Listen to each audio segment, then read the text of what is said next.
overall, congrats to everybody. Excellent job making it to this point. We're so fortunate to be in this fabulous courthouse. I hope you all are having a great time. Thank you, thank you, thank you, all that good stuff. I'm going to try to give you just a couple of case-specific comments. I know this is the first competition that you are actually performing this case. If they're useful, listen to them. If they're not, ignore them. If your coaches say, she's a whack job, ignore them.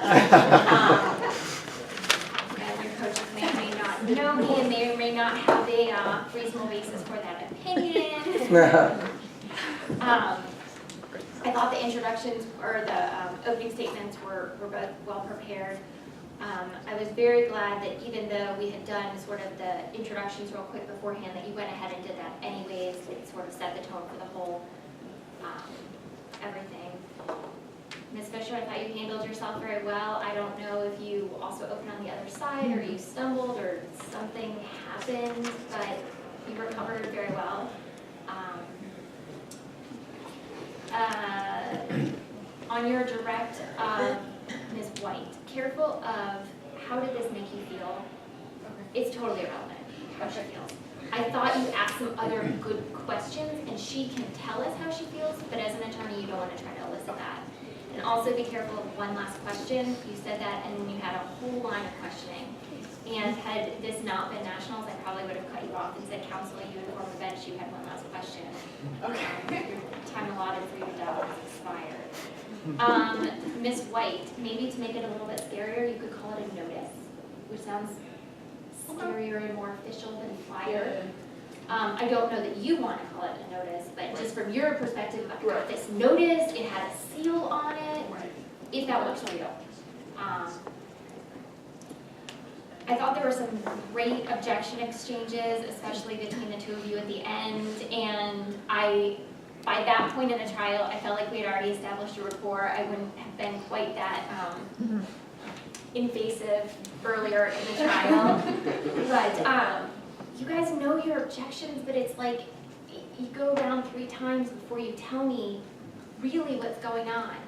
And I had to go back and look at 803 because both sides argued, Your Honor, this is an exception because it's a plan.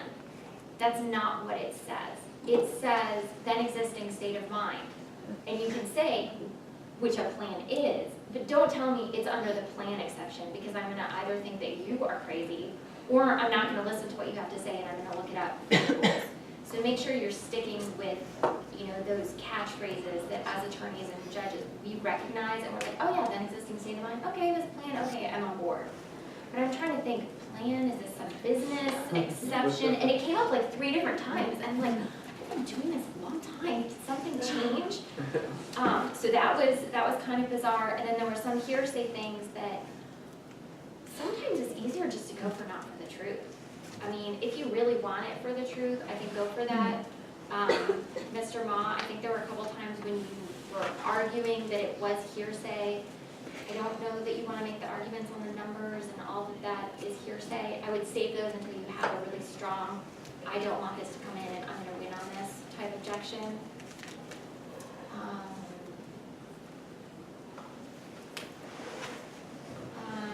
Mr. Cobb, your answer on redirect was very rambly. He gave you a really good question. I don't know if you knew what he was going for. I thought the question was spot on. I loved your demeanor, and then your response was so rambly that it kind of took some of the wind out of your sails there. And careful that the witnesses do not get evasive on cross-examination. I know it's newer, you're not as familiar with being crossed on this material, it's a little bit easier to get defensive, but remember, you're only defensive when you're being personally attacked. If your case is getting attacked, who cares? You have no skin in this game, especially because neither the plaintiff nor the defendant took the stand in this case. So who cares?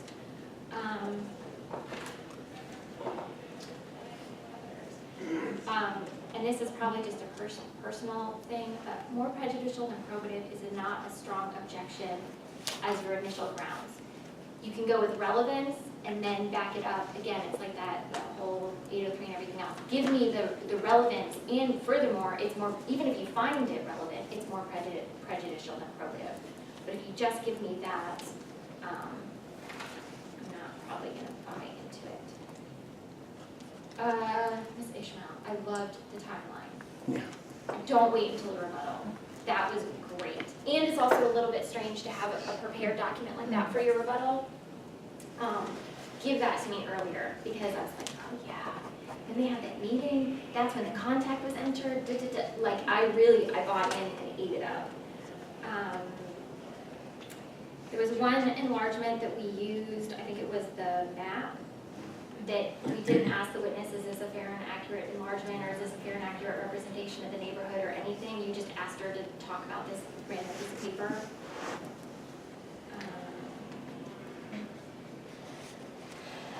I know it's strange that you guys have 3 judges and all 3 are scoring, which is a little bit strange. You're always taught, give your love to your scoring judges. I'm scoring 2. So especially with the witnesses, a good opportunity to give me some eye contact is when you're approaching the bench. It's okay to focus on the jurors, but that's a good time when you can look at me, you can make that connection. Especially I'm on the smaller side, it's hard for me to get a good look at you, it's harder for you to get a good look at me. Make that connection so I like you and I'm on your side right from the start. Then you don't have to do the ping pong the whole time. There are also some court judge panels, just so you know, out there this weekend. And please, you guys are all super cordial throughout the entire time. Please end your statements with thank you. It's an indication to me that you're done. You're not going back to your table to retrieve the document. And it's also just deferential to the court. That's my 2 cents. Obviously, you'll get to look at, I wrote, if you guys care to read it, feel free. If you're really bored on your drive home, this will keep you entertained, hopefully. And I will turn it over to my esteemed colleagues. Hopefully it was somewhat helpful. And best of luck to everybody. Thank you. Thank you. So I guess I'll go. First of all, great job. I know you just got this problem, 6 weeks ago or so? 3 weeks. Yeah, amazing, right? Okay, so you're flunking out of college. But you did a great job. Your parents will be very proud. And they're spending all that money on the semester. So anyway, it is phenomenal to me that you can get this kind of a case prepared. So let me just talk about some general things and then some things that are specific to, I think, just the strategies that both teams used in the case. This is a tiny courtroom compared to the one I was in yesterday, which obviously makes it hard for the lawyers to kind of, you can move about the well, but it's 3 feet across, right? So I loved your question about the seal, because that would have left you no room. So it almost made me laugh. But the problem was the problem was with this courtroom that most of you positioned yourselves right here to do your direct examination.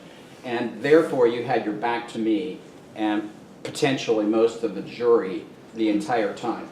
Where's the best place to be is a little bit of a question for me, but you took the lead there and then everybody followed you. And I would have stood over here. Just because you're not going to have your back to the jury, and yet the witness is still on direct facing this 2 scoring judges, if nothing else, right? So that to me was the problem with almost every lawyer in the room. But when you had the chance, you and Mr. Sample particularly took an opportunity to ask those poignant questions, the ones that were critical to your case, and you used that opportunity to look right at me and John here and ask the question so we would know this was an important question. You two, I think, were the only 2 in the room that did that, both on direct and cross-examination. You actually walked out over there and turned around to ask that question. It's so easy as a juror or as a judge in our case to just kind of get lost in the drama. And you as lawyers have to make it easy for us to pick up, oh, this is an important point. And that's one way to do that. Now, Mr. Sample, at one point after you finished with your laying out the foundation for your expert witness and his background, you hit a very critical point, but there was no change in your pace, there was no looking at me, there was no change in your tone. I almost missed the entire, question. It was a critical question about his conclusion. Then you go back and ask him for the foundation of that conclusion. But it got almost lost in all the background information, so you might want to think about how to clean that up. All right. You know, in mock trial, we know that so much of the work happens before you get here. A lot of it's memorized. A lot of it has been coach assisted. And what's going to really distinguish you on making point selections here is how well you think on your feet. Excuse me. And that really shows up as you're arguing objections, mostly, right? Or responding in rebuttal, right? Because that has to be kind of impromptu. You don't want to give me the impression during those moments that you're raising objections that are not meritorious. So not knowing the hearsay rule is problematic to me if you're trying to impress me and get points. So there was a point where you made you raised the question of hearsay, and you said that it went to the truth of the matter asserted. It clearly did not go to the truth of the matter asserted. It was whether or not the guy identified himself on the phone as being from the Board of Elections or something like that. She wasn't trying to prove he was from the Board of Elections. She was merely trying to elicit testimony that that statement was made. And the fact that that statement was made has independent legal significance. It is not hearsay because it is not being offered to prove the truth of the matter asserted by that out-of-court declarant. That's a basic tenet of hearsay. It's one that comes up all the time in mock trial. And to make a mistake on that, I think just distracts from what else you did very well today. So clean that up. All right. All right, let me talk about witnesses a little bit, and then I want to talk about strategy.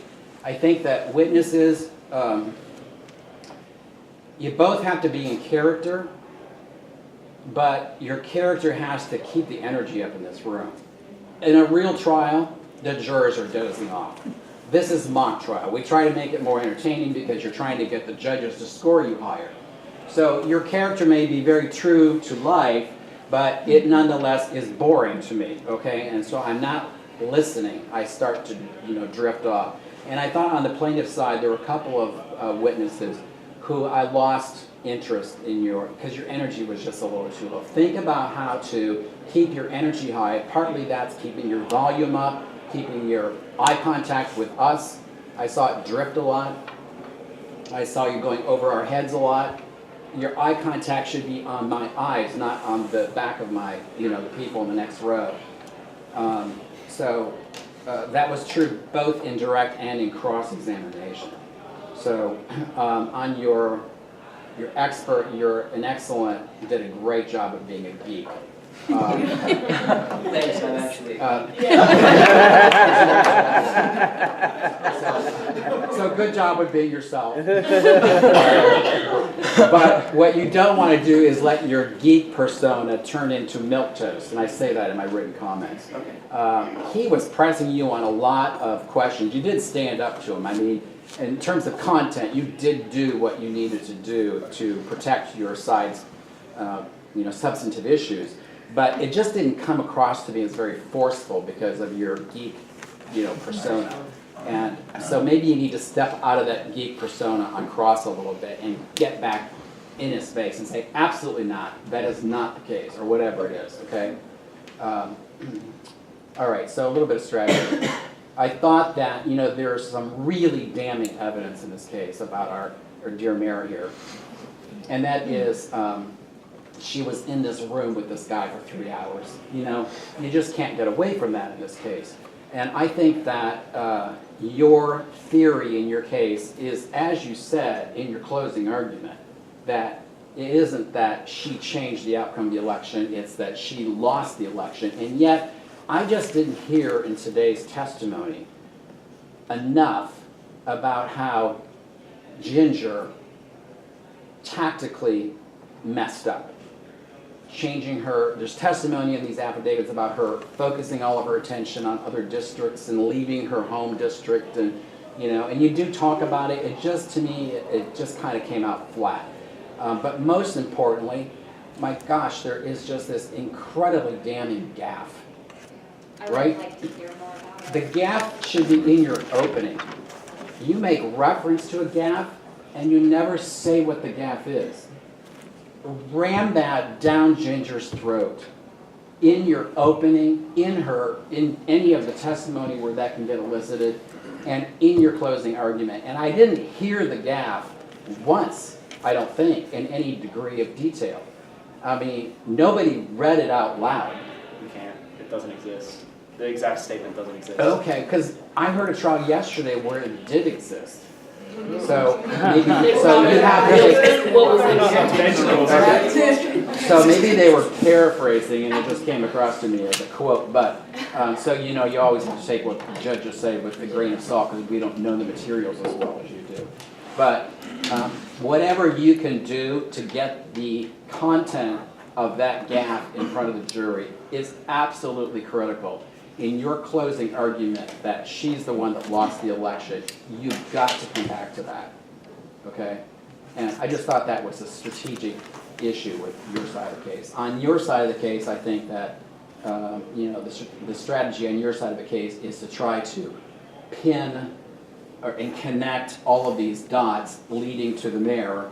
And it happens very clearly in your closing. I just thought that in a lot of the direct examinations, it just kind of meanders a little bit too much. It doesn't quite build to a crescendo with that final question at the end of your direct examination. Somehow it just, you do connect all the dots and actually did a very nice job with that in the closing argument. So those are my comments. I think you all did a really wonderful job. I think both of my colleagues have hit on most of the relevant things, and I think we're also running behind. Was another trial supposed to start at 1:10? No, that's false. Our CLE. Oh, is CLE is starting. Okay, well, congrats and good luck. And I think they both definitely hit on all the relevant points, and I'm sure you want to get out of this room and get some lunch. So, thank you. Who are you?